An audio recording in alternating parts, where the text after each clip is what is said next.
नमस्कार, देवभूमि के दंगल में आपका बहुत बहुत स्वागत है। मैं हूं प्रियंका और आज हम बात करेंगे देवभूमि के दंगल में पेंशन ने बढ़ाई चुनावी टेंशन।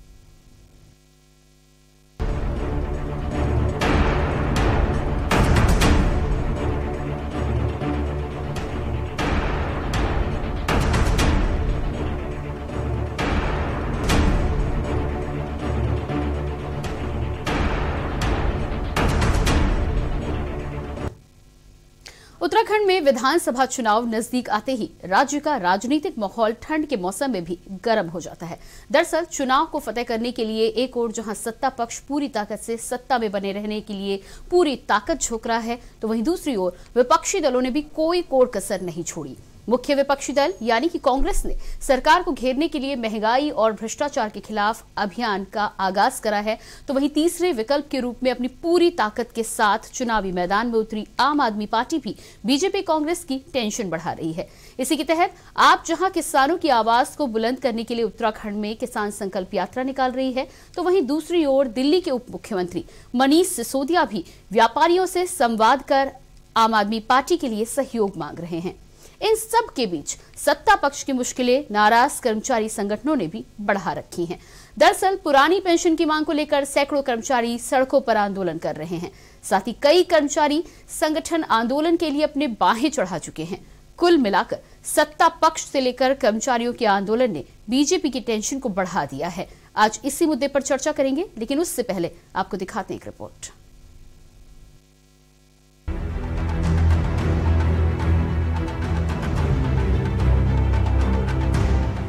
देवभूमि उत्तराखंड में अगले साल होने वाले विधानसभा चुनाव से पहले सत्ताधारी दल यानी कि बीजेपी अपने 60+ लक्ष्य को हासिल करने के लिए जीतोड़ मेहनत कर रही है।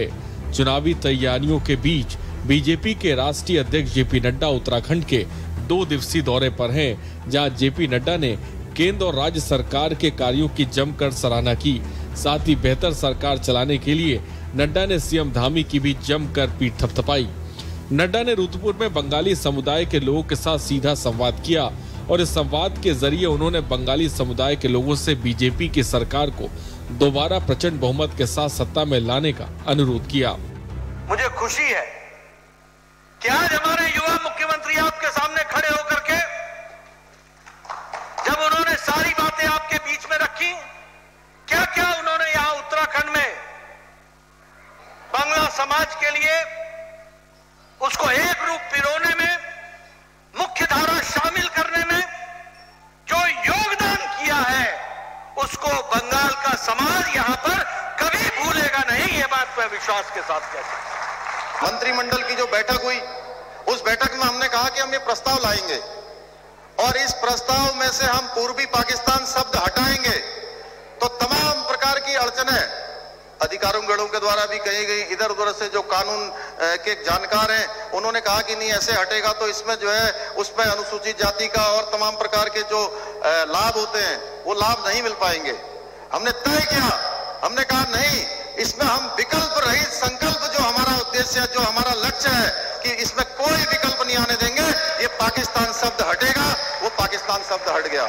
और यहाँ कोई सीट ऐसी नहीं है जिस सीट को आप प्रभावित नहीं करते। मैं तो केवल यह निवेदन करने आया हूं आज एक अध्यक्ष होने के नाते, इस बार यहाँ की 9 सीट भारतीय जनता पार्टी को चाहिए और ये सीटें हमें मिलेंगी आपके आशीर्वाद से। सब लोगों से निवेदन करना चाहता हूं, आप सब बैठे हैं, बड़ा हाथ उठाकर आप आदरणीय राष्ट्रीय अध्यक्ष जी को आज विश्वास दिलाएंगे कि 9 सीट भारतीय जनता पार्टी पर जाएंगी। अब बीजेपी अपनी ओर से भले ही पूरी ताकत के साथ 60 पार के लक्ष्य को हासिल करने की तैयारी कर रही हो, लेकिन ये लड़ाई बीजेपी के लिए इतनी आसान नहीं है, क्योंकि विपक्ष की ओर से भी बीजेपी की जीत के रथ को रोकने के लिए एकाएक रणनीति तैयार की जा रही है। इसके तहत कांग्रेस ने महंगाई और भ्रष्टाचार के खिलाफ कांग्रेस ने जन नारायण अभियान की शुरुआत की है।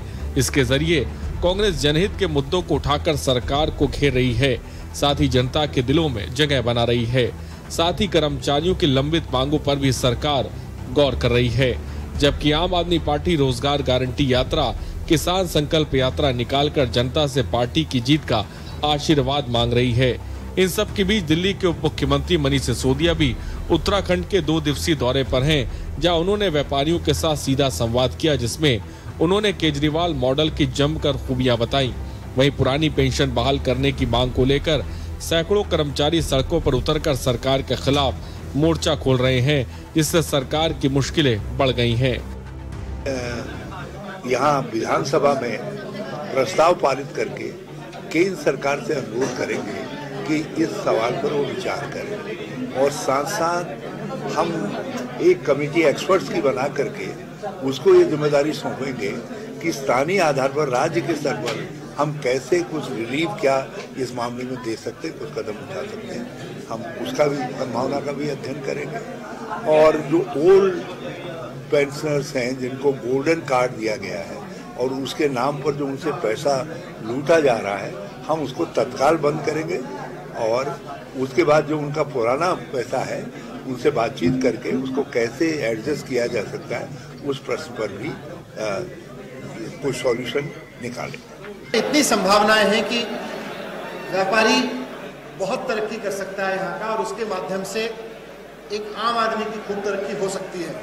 लेकिन उसका रोड मैप बनाना पड़ेगा, उसके लिए पॉलिटिकल विजन तैयार करना पड़ेगा, उसके लिए ऐसी सरकार लानी पड़ेगी जिसमें पॉलिटिकल विल हो, उसके पास पॉलिटिकल विजन हो इस चीज का काम करने का। आम आदमी पार्टी की सरकार बनेगी तो उसके पूरे ढांचे पे काम करेगी।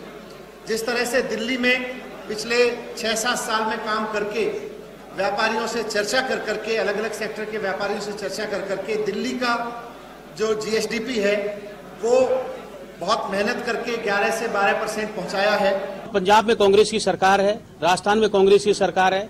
अच्छा होगा यदि वह पंजाब में, राजस्थान में और जहां जहां कांग्रेस शासित सरकारें हैं वर्तमान में, वहां पर पुरानी पेंशन बहाल करे। वहां पर भी कर्मचारी लगातार आंदोलनरत है, संघर्षरत है, सड़कों पर आया हुआ है। और मैं समझता हूं कि वो अनुभवी लोग हैं, वो कर्मचारियों की जनभावनाओं का आदर करेंगे और ये अपने घोषणा पत्र में एक समयबद्ध ढंग से उस रखेंगे कि हम सरकार बनते ही 6 महीने के अंदर, 3 महीने के अंदर कम से कम वो पुरानी पेंशन बहाली की जो कर्मचारियों की मांग है, उनके भविष्य से जुड़ी मांग है, उसको पूरा करेंगे। कुल मिलाकर चुनाव से पहले सत्ता पक्ष को घेरने के सभी दलों ने तैयारियां कर ली हैं और इन सब के बीच पुरानी पेंशन बहाल के लिए कर्मचारी के आंदोलन ने सरकार को टेंशन और बढ़ा दी है। साथ ही विपक्ष की ओर से कर्मचारियों की मांग के समर्थन के बाद क्या माना जाए कि विपक्ष सत्ता पक्ष के खिलाफ उठ रही आवाजों के बहाने सत्ता में आने का ख्वाब देख रहा है। देखना दिलचस्प होगा कि कैसे सरकार अपने खिलाफ उठ रही आवाजों को शांत कराती है और कैसे इन सभी परिस्थितियों से निपटती है। देहरादून से के न्यूज इंडिया के लिए अंकित काला की रिपोर्ट।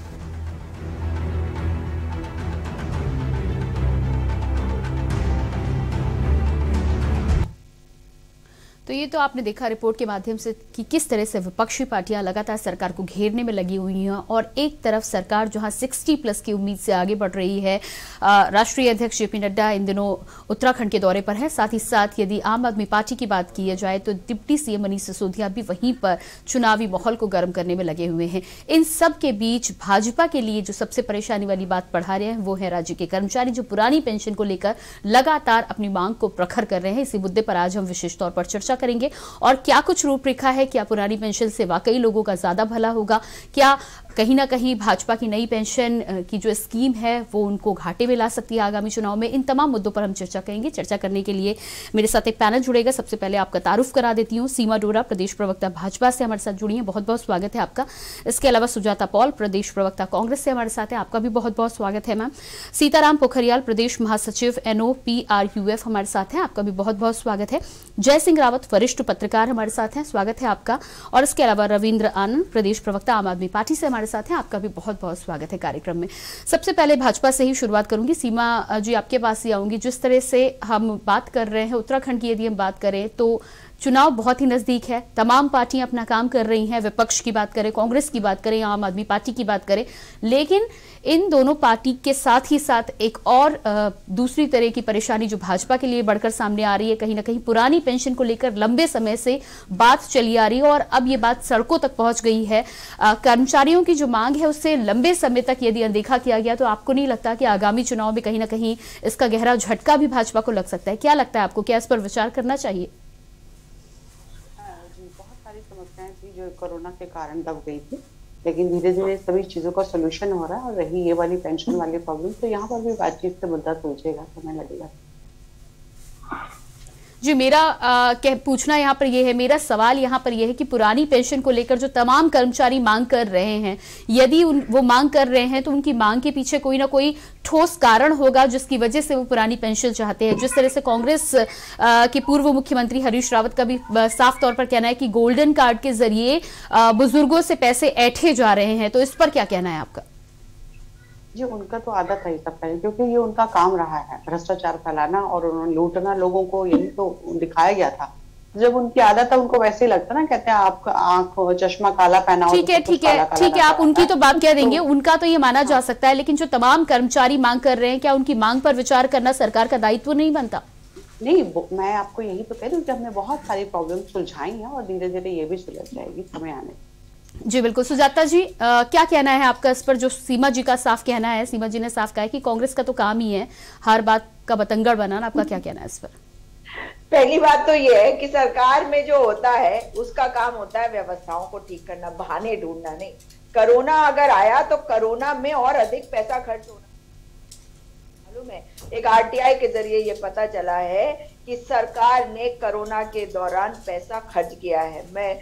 अब और राज्य सरकार की बात तो भूल ही जाइए। अब ये बताता है कि जिस वक्त लोगों को पैसों की जरूरत थी, जिस वक्त लोगों को चिकित्सा की जरूरत थी, उस वक्त मोदी जी अपने भाषणों में बिजी थे और मोदी जी के जो गुलाम है वो यहाँ पे अपनी आकाओं को खुश करने के लिए जैसा कहा जा रहा था वैसा कर रहे थे। तो आज तभी तो आप सुरक्षित हैं, तभी तो आप सुरक्षित हैं। मोदी जी सो रहे थे तभी तो आप सुरक्षित हैं। ठीक है सीमा जी, अभी हम मुद्दे पे बात करेंगे। सीमा जी, सुजाता जी को अपनी बात पूरी करने दीजिए, आपके पास भी मैं आऊंगी। जी सुजाता जी, पेंशन मुद्दे पर हम बात करें, पेंशन मुद्दे पर अपनी राय रखिए। बिल्कुल प्रियंका, अगर मेरे बीच में कोई बोलेगा ना फिर मैं उसकी आवाज नहीं आने। जी बिल्कुल जी, सबको पूरा समय दिया जाएगा, अपनी बात पूरी करें सुजाता जी। और बीच में अगर कोई बोलेगा तो फिर उसके बाद मैं उस बंदे को बोलने नहीं दूंगी, ये मैं आपको क्लियर पहले। सुजाता जी, मैं हूँ, हैंडल कर लूंगी, आप अपनी बात करिए। जी हाँ, अब देखिए, प्रचंड बहुमत की सरकार, पुरानी पेंशन बहाली क्यों हो रही है, क्यों मांग हो रही है पुरानी पेंशन बहाली की? इसलिए क्योंकि ये नाकारा, निठल्ली, मक्कार सरकार है। इन्हें पता ही नहीं कि सिस्टम को चलाना कैसे है। इन्हें पता ही नहीं है कि कौन सी स्कीम लानी चाहिए, उस स्कीम में क्या होनी चाहिए।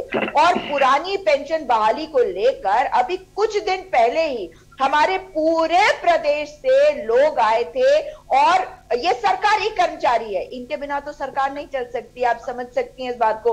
और वो कर्मी जो है वो किसी दल के नहीं होते, वो राज्य के होते हैं। तो राज्य के काम अगर करवाने हो तो उनकी समस्याओं का निदान तुरंत करा जाना चाहिए। अब वो पुरानी पेंशन इसलिए मांग रहे हैं क्योंकि इनकी जो स्कीम्स है ना भारतीय जनता पार्टी की, ये बेसिर पैर की स्कीम है जो इनके हित को नकारती है। और अभी ये बताएंगे सीताराम पोखरियाल जी, मगर इसके अलावा मैं एक और आपको बता रही हूं। आज सैनिक कल्याण निदेशालय हाथी बड़कल्ला कालीदास रोड पर 204 लोग पूरे राज्य से आए हैं। एक तरफ ये सैनिक सम्मान की बात करते हैं और उनका बोनस बंद कर दिया 2008 में त्रिवेंद्र रावत ने। अब ये बता रहे हैं कि ये काम कर रहे हैं, ये लोगों को साथ बात करके उनकी समस्याओं का निदान करें। मुझे बता दीजिए कैसे करेंगे जब आपको यही नहीं पता कि योजना क्या लानी है, जब आपको यही नहीं पता कि आपको स्कीम बनाने के पहले लोगों से बात। ठीक है सुजाता जी, आपके पास वापस आएंगे। हमारे साथ रविंद्र आनंद भी जुड़े हुए। रविंद्र जी, बेरोजगारी की तो आम आदमी पार्टी बात कर रही है, दिल्ली सरकार की तमाम नीतियों की बात उत्तराखंड में की जाती है, बिजली फ्री की भी बात की जाती है, लेकिन आज हम पुरानी पेंशन की बात करें। पुरानी पेंशन पर आम आदमी पार्टी का क्या कहना है? हाँ देखिए, जिस प्रकार से पूरे प्रदेश में इस वक्त पुरानी पेंशन बहाली को लेकर के धरने प्रदर्शन हो रहे हैं, बल्कि मैं तो ये कहूंगा कि जितने भी कर्मचारी संघ हैं वो सड़कों पर है। और कर्मचारी अगर सड़कों पर है तो इससे ये साबित होता है कि जो प्रदेश की सरकार है वो नकारा है, निकम्मी है, गूंगी बहरी है। क्योंकि जो कर्मचारी है, जो मशीनरी है, अगर वो ही ठप होगी तो काम कैसे होगा, पहली बात। दूसरी बात यह है कि कहीं ना कहीं जो इन्होंने बार बार नेतृत्व चेंज किया है और जो अस्थिरता का माहौल बनाया है उत्तराखंड में, उसके पीछे भी कर्मचारियों को अब अस्थिरता लगती है। इसलिए कर्मचारी सड़कों पर हैं। उनको लगता है कि पहले त्रिवेंद्र थे, फिर तीरथ आए, फिर तीरथ के बाद अब धामी जी आए हैं। अब ऐसा ना हो कि 1-1.5 महीने की जो सरकार बची है उसमें भी कोई चेहरा बदल जाए। तो ये स्थिति हो चुकी है। कर्मचारियों को सरकार पर भरोसा नहीं रहा, बल्कि मैं ये कहूंगा कि आम आदमी को भी सरकार पर भरोसा नहीं है। जिस प्रकार से इन्होंने दाम बढ़ाए, जिस प्रकार से और बहुत सारी चीजें हैं, लेकिन मैं मुद्दों पर कहूंगा कि देखिए, इसके लिए सरकार को जो जितने कर्मचारी संघ हैं उनके साथ। ठीक है रविंद्र जी, आपके पास वापस आऊंगे। हमारे साथ सीताराम पोखरियाल प्रदेश महासचिव NOPRUF भी जुड़े हुए हैं। इनसे ही जानते हैं कि आखिर कहीं ना कहीं जी आपके पास वापस आएंगे। रविंद्र जी आपके पास वापस आएंगे। सीताराम जी बहुत बहुत स्वागत है आपका। जी नमस्कार सीताराम जी, मेरा सवाल सबसे पहले तो आपसे यहाँ पर यह है कि नई पेंशन स्कीम और पुरानी पेंशन स्कीम में यदि मुख्य तौर पर देखा जाए तो अंतर क्या है? क्यों कर्मचारी पुरानी पेंशन बहाली की मांग कर रहे हैं? जी मैम, बिल्कुल धन्यवाद मैम। सर्वप्रथम राष्ट्रीय पुरानी पेंशन बहाली संयुक्त मोर्चा की ओर से मैं आज के न्यूज चैनल का धन्यवाद करूंगा। और निश्चित रूप से आज जो आपने पुरानी पेंशन और नई पेंशन का जो एक मुद्दा आम नागरिक और आम जनता के बीच तक पहुंचाने का प्रयास किया, इसके लिए मैं पूरी टीम की ओर से आपको धन्यवाद करता हूँ। 1 जनवरी 2004 से पहले पुरानी पेंशन स्कीम हुआ करती थी और उसमें अमूमन देखा जाता था कि सेवानिवृत्ति के बाद जो हमारे जो कर्मचारी होते हैं तो उनका बुढ़ापे का जो सारा होता है रिटायरमेंट के बाद, जब वो आदमी 60 साल बाद जब पूरा बुढ़ापे की ओर आ जाता है, उसके बाद जब वो सेवानिवृत्ति में अपने घर जाता है तो उसको पेंशन का रूप में 30, 35, 40 हजार रुपये उसको पेंशन मिलती है और उससे वो अपना जीवन यापन करता है। और निश्चित रूप से जब पेंशन जैसा उसको एक पेंशन मिलती है तो उसके बच्चे भी उसको देख रेख करते हैं। ये सबसे बड़ा फायदा है। और जो नई स्कीम, जो नई NPS जो योजना है, इसका कहीं ना कहीं जो हमारे वर्तमान में जो सेवानिवृत्त कर्मचारी जो 80 या 90 हजार तनख्वाह ले रहे हैं और उसके बाद सेवानिवृत्ति के बाद 800, 900 और 1000 रुपए तक ही इनको पेंशन के रूप में NPS रूपी जो NPS में जो व्यवस्था है उसमें केवल 1000, 1200, 1300 रुपए ही केवल मिलते हैं। तो आप ही समझ सकते हैं कि NPS और OPS में कितना फायदा है। और जहां तक बात करें मैम, तो ये एक बहुत एक जो ये हमारे जो सेवा नियमन में स्पष्ट लिखा गया कि पेंशन है हमारा संवैधानिक अधिकार है। सुप्रीम कोर्ट द्वारा भी इसको स्वीकार किया गया है। और कहीं न कहीं दोहरा जो मापदंड है, तो आप पूरे अधिकारी कर्मचारी और आम नागरिक जानता है कि एक दिन का जब कोई मान्य विधायक और सांसद बनते तो उनको पेंशन मिलती है। और हम कर्मचारियों को जो 35 और 40 साल जो सेवा करते हैं उसके बाद भी हमको पुरानी पेंशन जो हमारा बुढ़ापे का साल उससे वंचित किया गया मैम। ये सबसे बड़ा इसमें ठीक है जी, ठीक है सीताराम जी, आपने अपनी बात रखी। जय सिंह रावत जी भी हमारे साथ वरिष्ठ पत्रकार जुड़े हुए हैं। जय सिंह जी, आपसे यहाँ पर जानना चाहेंगे, जब हम पुरानी पेंशन और नई पेंशन की बात कर रहे हैं तो जिस तरह से सीताराम जी का कहना है कि साफ अंतर है, 35,000 से सीधे 1,000-1,200 पे यदि किसी भी घर की पेंशन की बात करें, आय की बात करें, यदि आ जाएगी तो यकीनन हम इस बात को समझ सकते हैं कि घर चलाने में कितनी मुश्किलें आएंगी और किस तरह से वृद्ध लोग जो हैं पेंशन के सहारे जो अपनी आगे की जिंदगी गुजर बसर करना चाहते हैं उनके लिए ये बहुत बड़ा पहाड़ खड़ा हो जाएगा। आपकी इस पूरे मामले में क्या कुछ राय है? जी जय सिंह जी, आपसे अनुरोध करेंगे अपने फोन के अनम्यूट बटन को आप एक बार चेक कर लें ताकि आपकी आवाज हम तक ठीक से पहुंच पाए। जी सॉरी जी, जो पेंशन थी भारत सरकार ने ही 2005 में बंद कर दी थी। जी, जब भारत सरकार ने बंद की तो फिर राज्य सरकारों ने भी बंद कर दी थी। भारत सरकार का ये था कि भाई केवल डिफेंस फोर्सेस थे, बाकी जो थी पैरामिलिट्री थी इनके लिए चालू थी, बाकी बंद कर दी थी। वो सवाल ये था। हमारे यहाँ उत्तराखंड में आज भी जो आपका जो कमिटेड खर्चा होता है उत्तराखंड सरकार का है वो लगभग 65% है। मतलब ये तो सरकार को देना ही है, बाकी काम हो या न हो वो 65% है उसका जो उसका रेवेन्यू है। जितना रेवेन्यू आपका भारत सरकार से, क्योंकि कई स्कीम होती है ना भारत सरकार के बजट से भी स्टेट को, सभी स्टेट को मिलता है, हमारे को मिलता है। यहाँ तक है पेंशन पर आज की तारीख में भी हमारे उत्तराखंड में 14% जो रेवेन्यू का 14% जो आय है उतना खर्च हो रहा है। ठीक है। और आज की तारीख में राज्य की स्थिति बेहद खराब है। लेकिन सवाल जब ये है, जो कर्मचारी 60 साल तक नौकरी करता है, अपनी जवानी सरकार को दे देता है, उसको तो आप पेंशन देने के लिए तो करें। जो विधायक 5 साल में पूरा नहीं करता है जी, जो विधायक तो आपका, जिसको विधायक को कम से कम 60 दिन हफ्ते में के साल में विधानसभा में बैठना चाहिए। उत्तराखंड में 60 दिन क्या 20 दिन में नहीं बैठते हैं जी। और उनका लगातार आपको उनको पेंशन भी मिलती, बाकी सारी चीजें भी, बहुत फैसिलिटी भी, नेताओं को सब कुछ मिल रहा है। और यही नहीं, कर्मचारी का ये कर्मचारी नेता बैठे हुए हैं, कम से कम 10 साल में एक पे कमीशन बैठता है, नहीं बैठता है। और उसके बाद ये राज्य सरकार है तो उसके बाद में उसको लागू करती है। ये नेताओं का, उत्तराखंड के नेताओं का, विधायकों का 20 साल में कम से कम 10-15 बार बढ़ गया है उनका। जी जी तो जी, खुद देने वाले हो, खुद आप मांगने वाले और खुद देने वाले हो।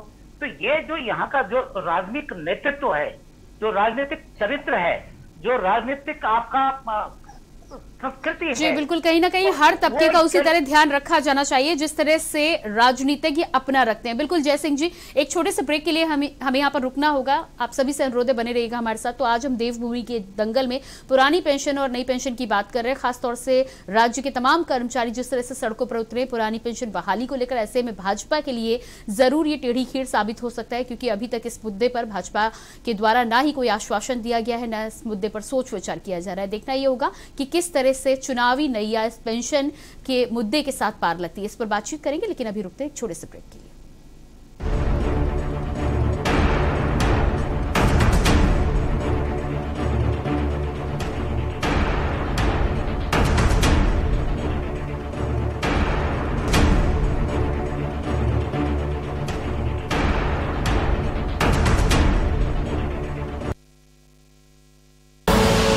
आप देख रहे हैं के न्यूज, खबरों का सारथी।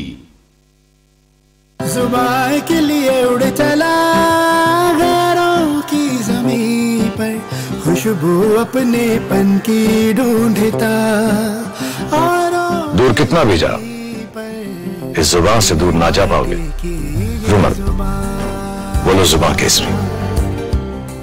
हम नंबर 1 पर आएंगे, क्योंकि उत्तर प्रदेश ने 4.5 वर्ष के अंदर जो दूरी तय की वो एक टीम वर्क का परिणाम है। उत्तर प्रदेश को उत्तम बनाने का एक सपना जो योगी सरकार ने देखा, उसे साकार कर दिखाया है।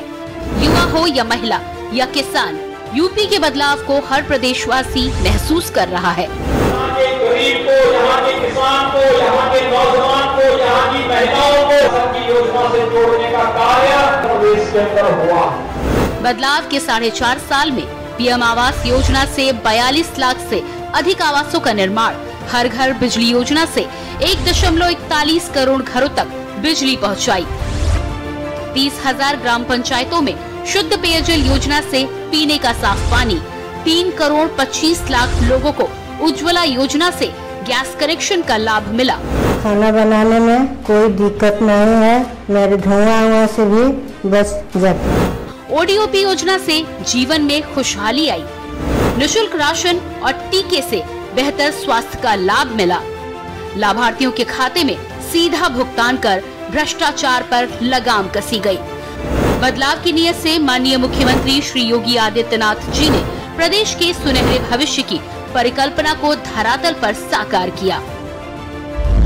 बदलाव, सोच ईमानदार, काम दमदार। आप देख रहे हैं के न्यूज, खबरों का सारथी।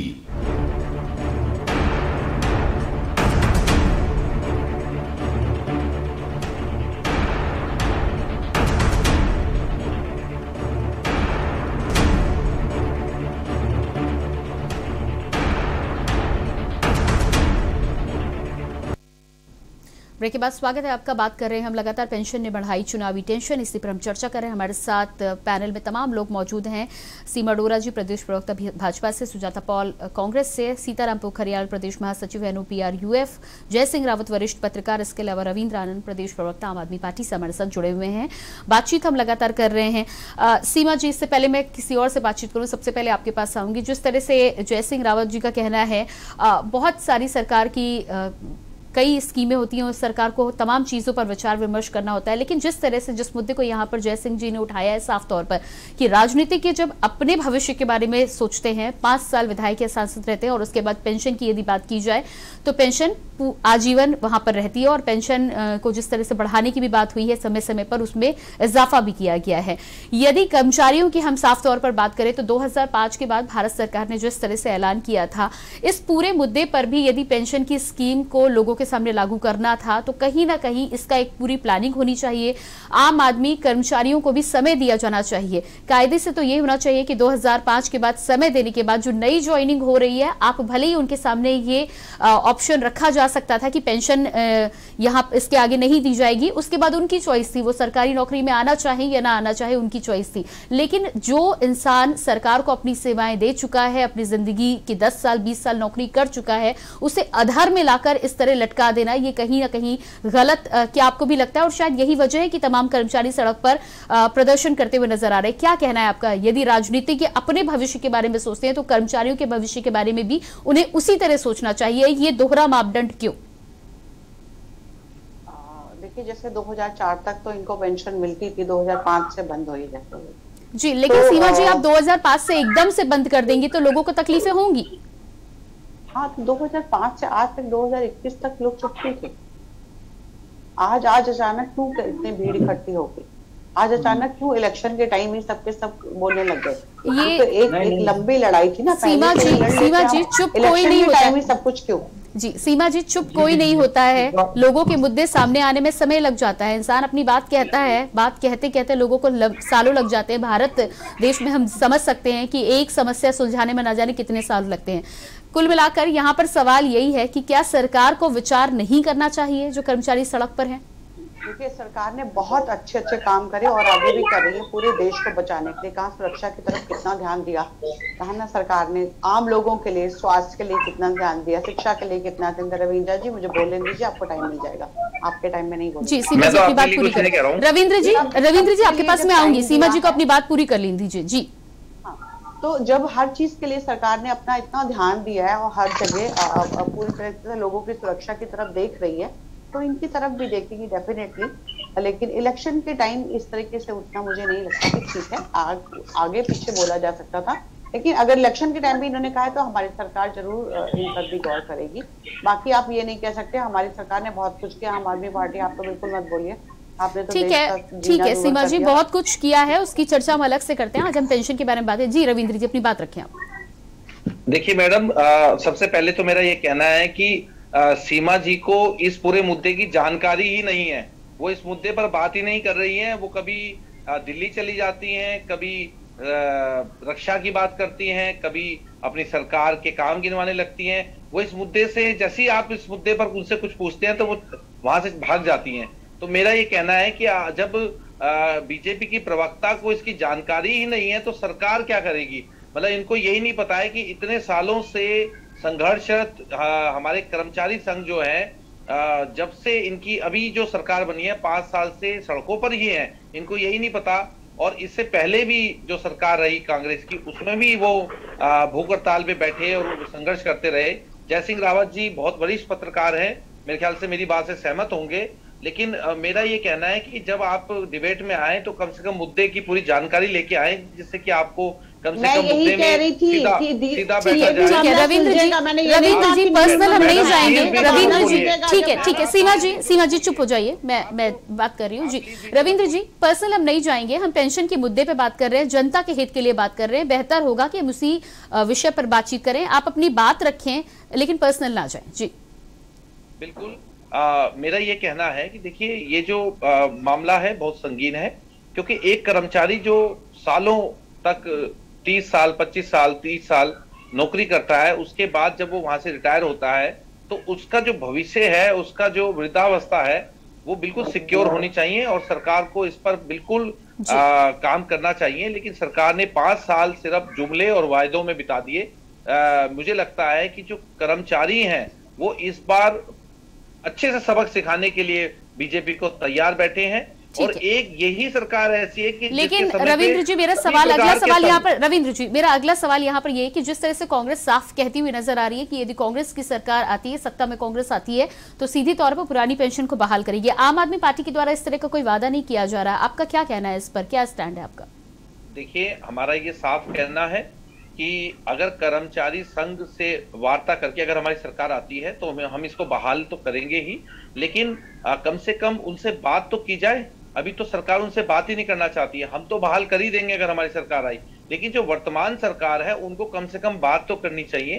कर्मचारी जो इस वक्त सड़कों पर है, और बल्कि सभी तरह के कर्मचारी, आप देखिए अभी जो इन्होंने धरना प्रदर्शन किया है परसों, उसमें कितनी सैकड़ों की भीड़ थी। तो अब ये जो कर्मचारी है, जो संयुक्त कर्मचारी संघ भी है, ये सब इकट्ठे हो गए हैं और कहीं ना कहीं देखिए सरकार की मशीनरी है, और मुझे लगता है कि इस बार सरकार को खासी दिक्कत आने वाली है। चुनाव का नाम सीमा जी ने लिया है, मुझे लगता है चुनाव में ही आपको कर्मचारी जो है छोड़ देने जा रहा है। जी बिल्कुल, सुजाता जी आपके पास आएंगे। यहाँ पर सीमा जी के द्वारा अभी आश्वासन नजर आ रहा है, साफ तौर पर पुख्ता तौर पर यहाँ पर कुछ ठोस नजर नहीं आ रहा है कि कर्मचारियों के लिए कुछ होने जा रहा है। कांग्रेस साफ तौर पर कहती हुई आ रही है कि पुरानी पेंशन को बहाल तो जरूर करेंगे, लेकिन एक जो सवाल यहाँ पर जयसिंह जी ने उठाया है कि राजनीति की यदि हम बात करते हैं, और खाली उत्तराखंड की ही नहीं, तमाम अलग अलग प्रदेशों की भारत सरकार की यदि हम बात करें, तो राजनीतिक की यदि हम बात करें, एमपी की बात करें या एमएलए की बात करें, तो पेंशन एक बार लागू होती है, भले ही वो 5 साल का कार्यकाल रहा हो या 10 साल का कार्यकाल रहा हो, पेंशन लागू होती है और बाकायदा जितने बार उसमें बढ़ोतरी होती है उसका पूरा पूरा लाभ मिलता है। क्या आपको नहीं लगता कि अब ये वीआईपी कल्चर कहीं ना कहीं खत्म होना चाहिए, और जितना ध्यान राजनीति के खुद अपने ऊपर देते हैं उस कुछ परसेंट यदि कर्मचारियों पर और तमाम अलग अलग तबके के कर्मचारियों पर दिया जाए तो कहीं ना कहीं राज्यों का ज्यादा भला हो सकता है? निश्चित तौर पर मैं आपकी बात से पूरी तरह से सहमत हूँ, और ये बात बिल्कुल सही है कि जब नेता जो हैं वो विधायक बनते हैं या सांसद बनते हैं तो वो चाहते हैं कि भाई उनको जितनी फैसिलिटी मिल सकती है उतनी मिल जाए, उनको पेंशन पूरी जिंदगी मिलती रहती है। ये दुखद विषय इसलिए भी हो जाता है क्योंकि हम एक वेलफेयर स्टेट है, कल्याणकारी राज्य, तो हमारी जिम्मेदारी होती है कि राज्य का एक भी व्यक्ति जो है वो परेशानी में ना हो, उसके बारे में हम पहले सोचे। और निश्चित तौर पर ये आवश्यक है कि समय के साथ ये सारी चीजें बदले और नेता जो हैं वो भी लोगों के प्रति जवाबदेह हो, अपनी जिम्मेदारी को समझे। और मुझे लगता है कि जैसे आप लोग इस बात को उठा रहे हैं तो धीरे धीरे करके ये होगा। लेकिन जिस बारे में आप बात कर रहे हैं, 1 अप्रैल 2004 को ये लागू किया गया था, मगर मैं आपको बता दूं कि इसमें जो मेन क्यों प्रॉब्लम आ रही है, पुरानी पेंशन बहाली इसलिए कही जा रही है क्योंकि जो इनको इस वक्त नई पेंशन के तहत जो पैसा दिया जा रहा है उससे इनकी जो समस्या उसमें यह है कि वो इतना कम है कि उससे घर चलाना भी मुश्किल हो जाता है, जो जहां तक मैंने उनसे बात करी है और देखा है। और फिर वो कहते हैं कि जो ये पैसा है ये बाजार में लगता है, मतलब ये तो बेहतर हमारे मित्र जो हैं संगठन से वो बताएंगे, लेकिन जो पैसा जो है नई पेंशन स्कीम वो बाजार पर आधारित योजना है, जिसकी वजह से उनके लिए डेंजर और रिस्क भी ज्यादा हो जाता है। तो उनको वो पैसा अंतिम समय तक नहीं मिल पाता। अगर जैसे हस्बैंड वाइफ में से भी कोई किसी की मृत्यु भी हो जाती है तब भी वो बहुत मुश्किल से मिलता है और अमाउंट बहुत कम होता है। तो इस वजह से ये दिक्कत है। अब देखिए, अगर ये 2004 से अब तक नहीं बोला गया तो कहीं ना कहीं जब सरकारें बदलती हैं तो स्कीम्स भी बदलती हैं। अगर मोदी जी आएंगे और टेलीविजन पे कहेंगे कि मैंने सबको राशन दे दिया, मुझे बड़ा दुख होता है ये सुनकर भी। आप एक तरफ जो बात कर रही हैं, अगर उसके बारे में सोचें कि भाई नेता अपना इनकम बढ़ाते हैं और जो लोग हैं उनके साथ क्या करते हैं, आपको इस बात को समझना होगा। भारतीय जनता पार्टी की प्रचंड बहुमत की केंद्र की मोदी सरकार चाहती है कि लोग भिखारी रहें, क्योंकि 80 करोड़ लोगों के बारे में जब ये बात करते हैं ना कि हम राशन दे रहे हैं, तो ये चाहते हैं कि वो उन पर निर्भर रहे कि जो हमने दे दिया तुम उसमें खुश हो जाओ। नहीं, ये तरीका नहीं होता। हमारे कल्याणकारी राज्य में विकास तब होगा जब हर व्यक्ति कार्य कर रहा होगा और कमा रहा होगा, अपने अधिकार का जो कमाई है वो पेंशन के साथ भी उसे मिले।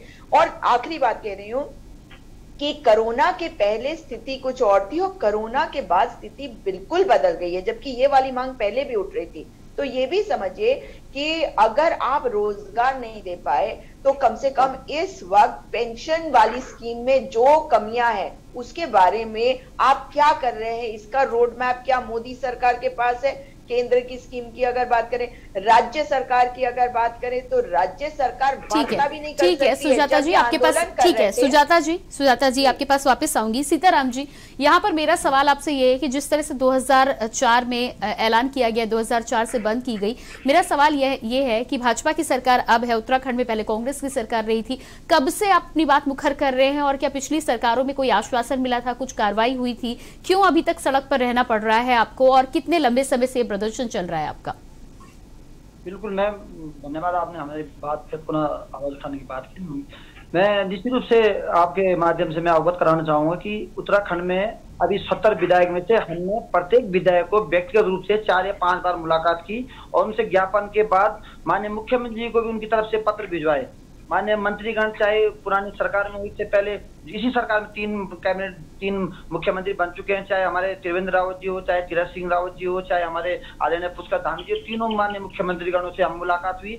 माननीय राज्यपाल महोदय से हमारी एक शिष्टाचार भेटी, लगभग आधे घंटे तक हमने भी बात की। माननीय मुख्यमंत्री से 1 घंटे हमारी बीच चर्चा हुई, क्योंकि हमने एक विधानसभा घेराव का 25 अगस्त का एक कार्यक्रम किया गया था, तो माननीय मुख्यमंत्री इससे पहले हमें वार्ता हेतु आमंत्रित किया गया कि तुम्हारी बात घेराव को स्थगित करो और हम वार्ता करते। तो निश्चित रूप से हमारी 23 अगस्त को उनसे वार्ता हुई और वार्ता के दौरान उनके द्वारा आश्वस्त किया गया कि एक शत्रुघ्न सिंह जी हमारे जो अध्यक्ष वेतन समिति उत्तराखंड सरकार द्वारा नामित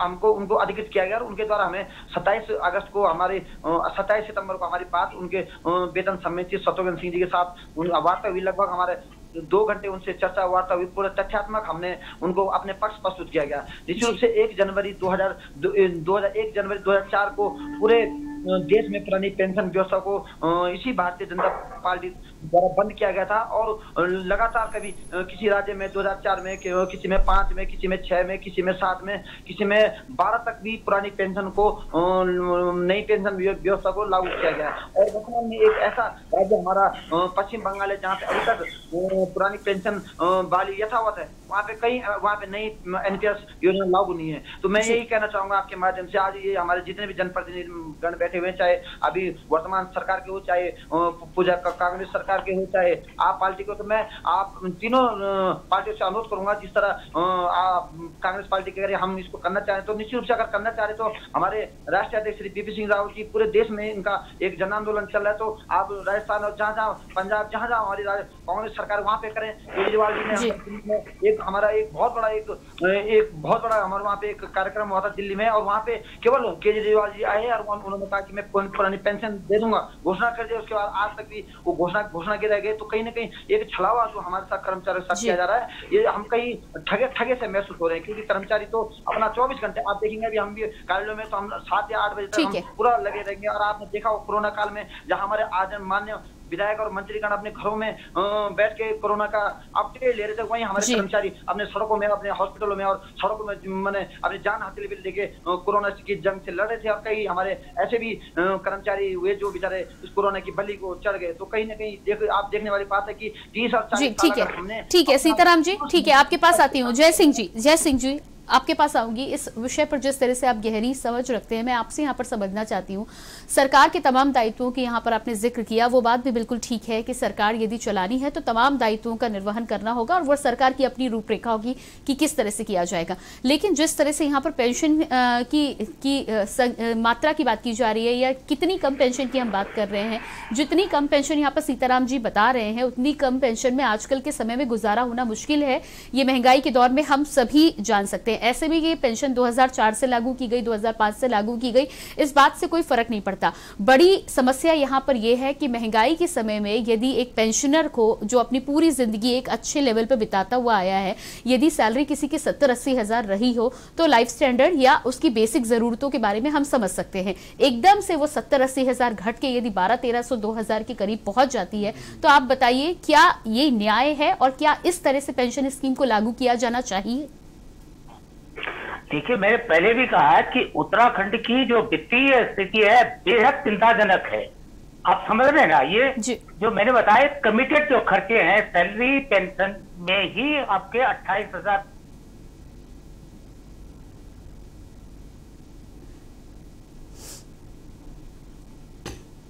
करोड़ तो केंद्र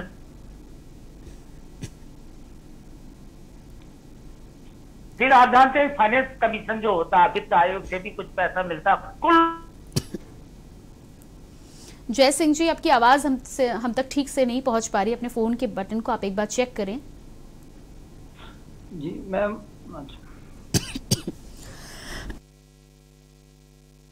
क्या आप मुझे सुन पा रहे हैं?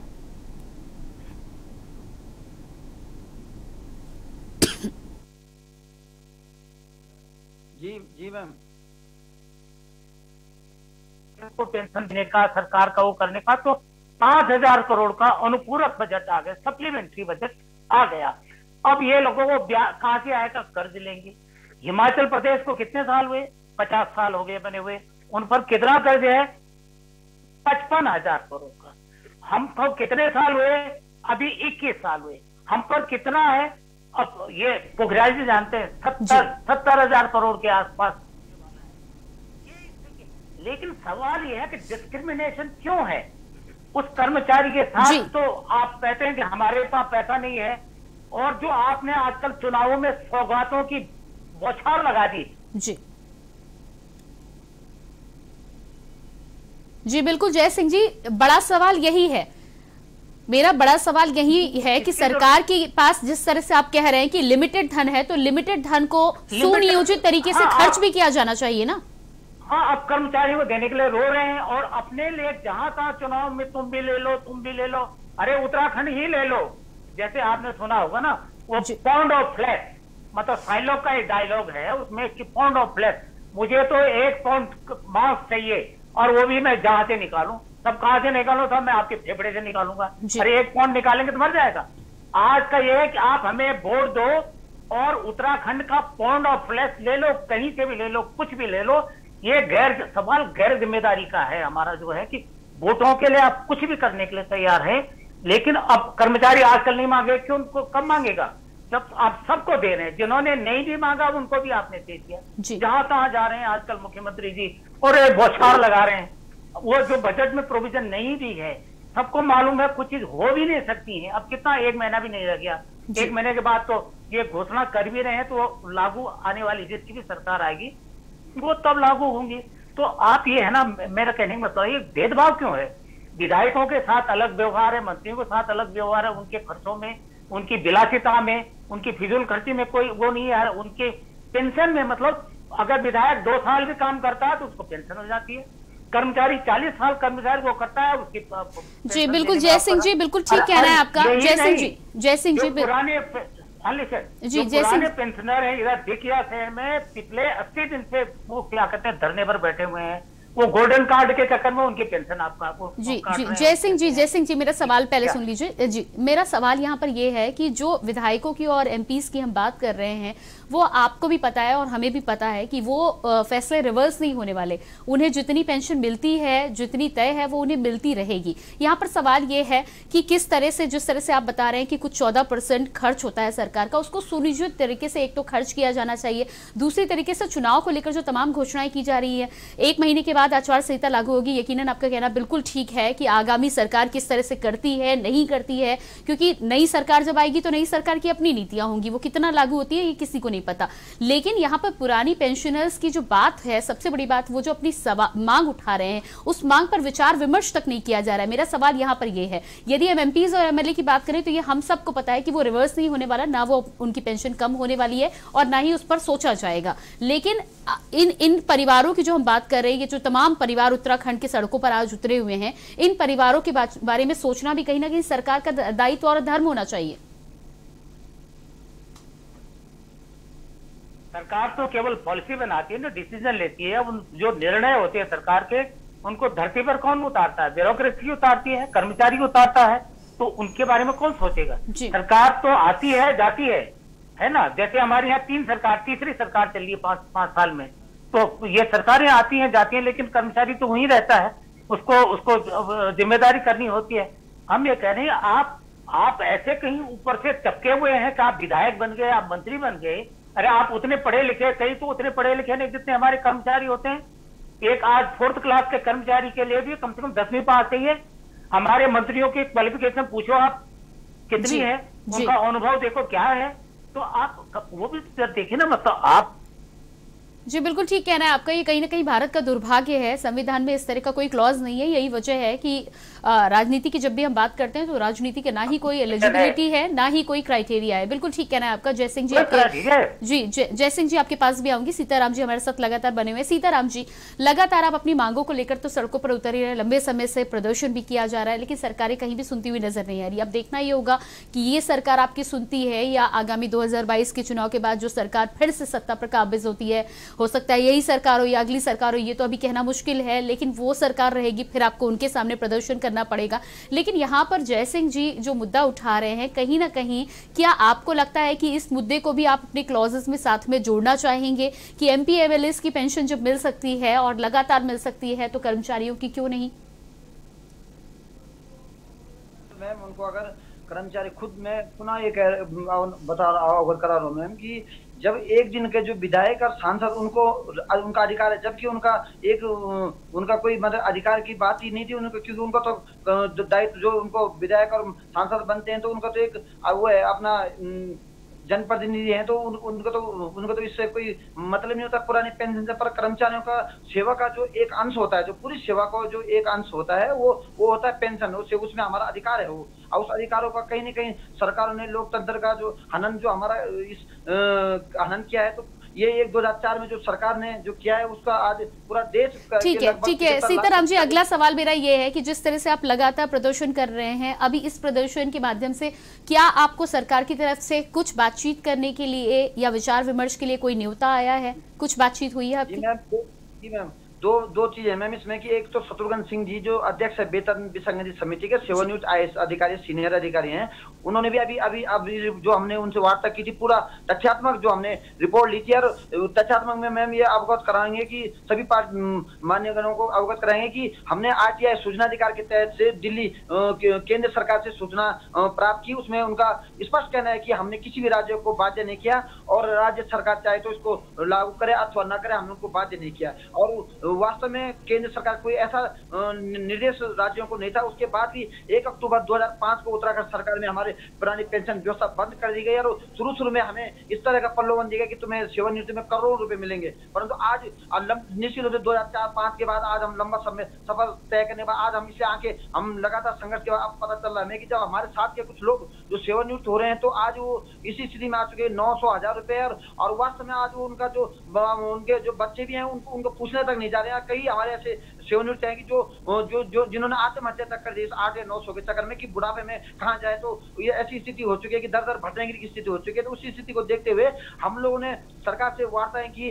शत्रुघ्न सिंह जी की अभी रिपोर्ट सार्वजनिक नहीं हुई। अभी हमारे मदन कौशिक जी जो उत्तराखंड भारतीय जनता पार्टी के अध्यक्ष जी, उनका भी आश्वासन मुख्यमंत्री को पत्र लिखा है। उनके द्वारा कहा गया कि इनकी कैबिनेट की प्रथम इस बैठक में पुरानी पेंशन को गंभीरता से लिया जाए। तो कहीं न कहीं सरकार सकारात्मक है। आदरणीय हमारे पुष्कर सिंह धामी जी से हमारी जब वार्ता हुई तो उनके द्वारा वो स्पष्ट किया गया कि मैं 1 माह के अंदर, अगस्त में जब वार्ता हुई 1 माह का समय लिया गया था, परंतु बहुत ही एक सोचनीय और एक इतने मैंने ऊर्जावान मुख्यमंत्री होने के बाद उनके द्वारा अभी तक भी पुरानी पेंशन पर निर्णय नहीं किया गया। मैं आपके माध्यम से बहुत ही एक आक्रोश जो हमारा अशेरा कर्मचारियों का, मैं आपके चैनल के माध्यम किसी भी तरह से हिचकने में तैयार नहीं करूंगा कि चाहे वो भारतीय जनता पार्टी हो, कांग्रेस हो, चाहे आप हो, हमें एक छलावा हमारे साथ इस तरह की राजनीति कर्मचारियों के साथ किसी तरह से बर्दाश्त नहीं होगी। और हम यदि आज किया जाए कर्मचारी, तो हम परिवार से हम आर पार के लिए तैयार हो चुके। मैम आपने देखा होगा हमारा संघर्ष जो मुख्यमंत्री आवास का जो घेराव किया था, तो हमने लगभग हमारे हजारों कर्मचारी वहाँ पे, माताएं बहनें हमारे एकदम वहाँ पे आर पार के लिए तैयार हो चुकी थी, और किसी तरह से हमने उनको रोका है कि क्योंकि इस समय रोकना उनको हमने माननीय मुख्यमंत्री ने। ठीक है सीताराम जी समय की कमी है हमारे पास। सुजाता जी भी हमारे साथ लगातार बनी हुई। जी सुजाता जी, जिस तरह से सीताराम जी लगातार लंबी लड़ाई लड़ रहे हैं, और इस पूरे मसले पर कम से कम बातचीत और विचार विमर्श जरूर होना चाहिए। आगे फैसला क्या होगा ये लंबी कहानी हो सकती है, लेकिन कम से कम बातचीत की शुरुआत जरूर होनी चाहिए। क्या कहना है आपका? कांग्रेस के द्वारा पेंशन बहाली की बात की जा रही है सरकार आने के बाद, लेकिन अभी जब तक यही सरकार है, जब तक चुनाव नहीं आते, तब तक किस तरह से आप सपोर्ट करेंगे कर्मचारियों का? देखिए हम तो कर्मचारियों के साथ खड़े हैं, और मैं बताती हूँ आपको किस लिए। अगर हमारी सरकार हो और हमारे से किसी को भी कोई दिक्कत हो, किसी की कोई समस्या हो, तो हम वार्ता जरूर करते हैं। हम हमारे हाथ में अगर कुछ ना भी हो तो भी हम बातचीत करके मामले में लोगों को बुलाकर पहला स्टेप जरूर करते हैं, तो उससे ये होता है कि कभी कभी रास्ता आसानी से मिलता है और ना मिले तो कांग्रेस की सरकारों ने हमेशा रास्ता ढूंढने का काम किया है। इस वक्त 66,000 करोड़ का अगर हमारे ऊपर ऋण है तो ये हमें नहीं भूलना चाहिए कि इसका खामियाजा हम अपने कर्मचारियों से तो नहीं वो वसूल सकते हैं, है ना, क्योंकि उन्होंने भी तो घर चलाने हैं। आप अगर अपने फेसबुक पेज को देखेंगी तो आप देखेंगी कि जितने बेरोजगार है सब उस पे अपना हैशटैग चला रहे हैं, लेकिन एक तरफ बेरोजगारी और दूसरी तरफ आप ऐसी मार कर रहे हैं कि लोग काम इसलिए करते हैं, उन्हें लगता है कि हमारा बुढ़ापा जो है ठीक ठाक से कट जाएगा। लेकिन अब कोरोना आने के बाद ये जरूरी है कि हम अपने लोगों के बारे में सोचे और कोई विजनरी स्कीम भी लेके आए। अगर हम पुरानी पेंशन को बहाल नहीं कर सकते तो कम से कम ऐसी स्कीम हो जिससे इनके जीवन में मतलब खुशियां तो आप नहीं दे सकते, इतना लंबा संघर्ष जी बिल्कुल ठीक कह रही है, बीच का रास्ता जरूर निकाला जा सकता है। ठीक है सुजाता जी, बीच का रास्ता जरूर निकालना चाहिए और उसमें सरकारों को सोचना चाहिए, आपको भी सोचना चाहिए। बिल्कुल देखिए आगे क्या होता है। फिलहाल सुजाता जी आपने अपना समय हमें दिया, उसके लिए आपका बहुत बहुत धन्यवाद। सीताराम जी आपका बहुत बहुत धन्यवाद। जय सिंह जी आपका बहुत बहुत धन्यवाद। सुजाता जी जुड़ चुकी है हमारे साथ, धन्यवाद। सीमा जी आपका भी बहुत बहुत धन्यवाद। और इसके अलावा रविंद्र आनंद आपसे हमारे साथ जुड़े थे, उनका भी बहुत बहुत धन्यवाद। तो आज देवभूमि के दंगल में जिस तरह से हमने पुरानी पेंशन को लेकर कहीं ना कहीं चर्चा की, इससे साफ बात यहाँ पर निकलकर सामने आ रही है कि कर्मचारियों की मुश्किल ये है कि सैलरी के तौर पर जितना वो लेते थे उससे काफी कम अभी 1100-1200 से 2000 के बीच में जो मिल रहा है उसमें घर चलाना मुश्किल हो रहा है। सरकारों की यहाँ पर अपनी राय है कि पेंशन का यदि केंद्र सरकार की तरफ से आदेश हो चुका है तो राज्य सरकारों को बंद करना है, लेकिन इस पूरे मामले में कहीं ना कहीं कर्मचारियों की मुश्किलों को देखते हुए बीच का रास्ता जरूर निकालने के लिए विचार विमर्श होना चाहिए। देखना यह है कि भाजपा सरकार के आश्वासन के तौर पर जो आश्वासन दिए जा रहे हैं क्या वाकई में कर्मचारियों से बातचीत की जाती है और क्या बीच का रास्ता निकालने का प्रयास यहां पर किया जाता है, ये आने वाला समय ही बताएगा। फिलहाल हमारे आज के इस विशेष कार्यक्रम में इतना ही। बाकी खबरों के लिए आप लगातार देखते रहिए देवभूमि का दंगल के साथ ही साथ के न्यूज इंडिया और मुझे दीजिए इजाजत। नमस्कार।